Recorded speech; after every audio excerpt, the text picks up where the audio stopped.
Од годинава, печатените свидетелства постепенно ќе се укинуваат. За учениците од прво до трето одделение се воведуваат електронски свидетелства.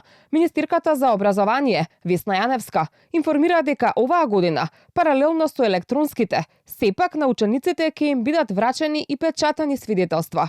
Но идејата е за 3 години од сега, сите ученици од основните училишта да добиваат само електронски свидетелства, пошто оваа новина ќе почне да се применува и кај средношколците.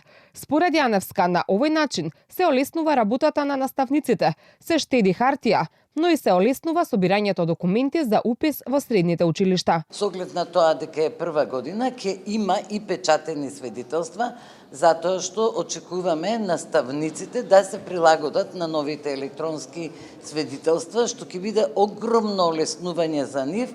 Наместо да пишуваат на рака свидетелства, тие ќе можат на компјутер да ги пополнат свидетелствата, ем побрзо, ем поефикасно, ем без грешки, затоа што податоците се влечат од дневник. Заштедуваме на хартија, намалуваме загадување, олеснуваме работата на наставниците и дополнително системот за упис во средно ќе ги влече податоците од самите училишта. Јаневска информираше и дека Законот за научно-истражувачка дејност, кој е дел од пакетот закони за високо образование, е се уште во фаза на обработка, но очекува во текот на следната недела процесот целосно да заврши, а по усогласувањето со законодавство, како што посочи, ќе биде подготвена финалната верзија на законите, пошто тие ќе бидат доставени на владина седница.